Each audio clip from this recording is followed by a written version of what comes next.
जय हिंद। आप सभी का सक्षम कोचिंग क्लासेस में स्वागत है। पिछले वीडियो में आपने देखा स्वर और स्वरों का वर्गीकरण, स्वर किसे कहते हैं और स्वरों का वर्गीकरण। स्वरों का वर्गीकरण में आप दो प्रकार दे चुके थे, कौन कौन से आपका, एक मात्रा के आधार पर और एक क्या आपका जीव के आधार पर। कैसा है, एक मात्रा के आधार पर और एक जीव के आधार पर। मात्रा के आधार पर कितने प्रकार से थे आपका, तीन प्रकार से। कौन कौन से आपका मात्रा के आधार पर कितने थे आपके, तीन प्रकार थे। कौन कौन से, हास्य स्वर, दीर्घ स्वर और प्लुत स्वर। हास्य स्वर, दीर्घ स्वर और प्लुत स्वर। हास्य स्वर में आपका क्या था, हास्य स्वर में जो आपको बोलने में कम समय लगता है, आ ई उ ऋषि, आ ई उ ऋषि। दीर्घ स्वर में जिनको बोलने में आपको ज्यादा समय लगता था, आ ई उ ए आए ओ आओ। और प्लुत स्वर आपका ओम, ये क्या है आपका प्लुत स्वर है। इसके बाद आता है आपका कौन सा, इसके बाद आता है जीव के आधार पर। कौन सा आपका आता है, जीव के आधार पर। जीव के आधार पर कितने थे आपका, अग्र स्वर, ठीक है ना, मध्य स्वर और पश्च स्वर, ठीक है। मध्य में तो आपका आ जाता है क्या, आ, ठीक है। और आपका अग्र स्वर में ई ए ए। आप बोलिए ना, आ सॉरी, अग्र स्वर में आपका कौन हो जाएगा, ई ए। और मध्य स्वर में आपका आ, और पश्च स्वर में आ ई उ आ ई उ ओ औ। ये सब क्या हो जाएंगे आपका पश्च स्वर में। कौन कौन से, आ ई उ ए सॉरी ओ औ और सी, ये क्या हो जाएंगे आपका फर्स्ट स्वर में। अब देखते हैं, आप दो प्रकार देख चुके से, आप कौन सा आपका तीसरा है, कौन सा, मुख आकृति के आधार पर। मुख आकृति के आधार पर कितने भाग में बांटा गया, तीन भागों में, संबित स्वर, अर्ध संबित स्वर, विवृत स्वर, अर्ध विवृत स्वर।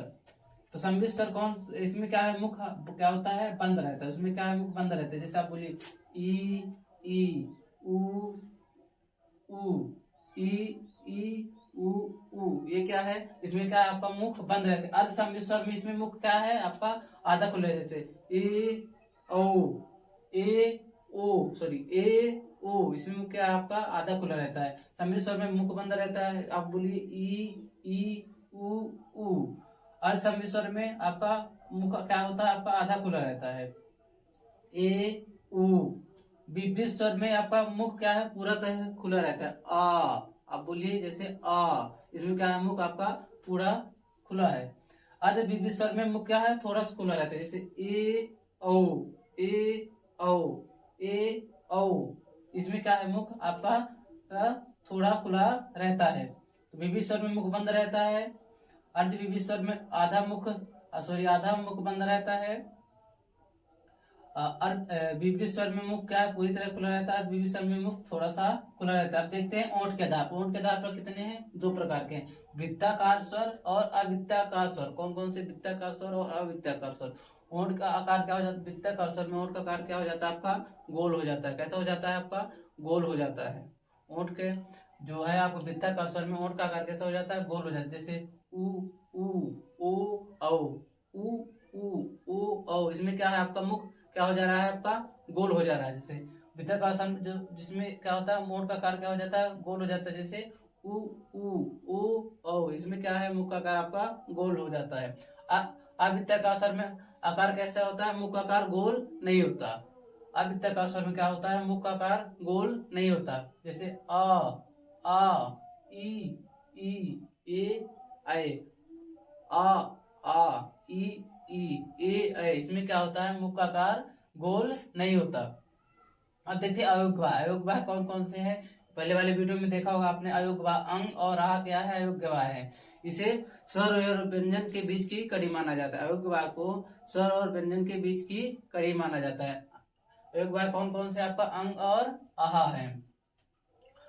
केसारी लाल वाजपेयी जी ने इसे अयोग्यवाह कहा था। तो सबसे पहले किसने कहा था अयोग्यवाह, तो केसारी लाल किशोरी लाल वाजपेयी जी ने इसे सबसे पहले अयोग्यवाह कहा था। किसने? किशोरी लाल वाजपेयी जी ने इसे सबसे पहले अयोग्यवाह कहा था। अब देखिए अनुस्वर, अनुस्वर ये क्या?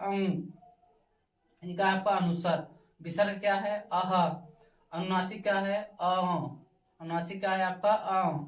अनुनासिक क्या है आपका? अ। तो ये रहा आपका स्वर। कल क्या पढ़ेंगे? आपका व्यंजन। तो आपको वीडियो अच्छा लगा हो तो लाइक, सब्सक्राइब, शेयर जरूर करिए। आप सभी का धन्यवाद।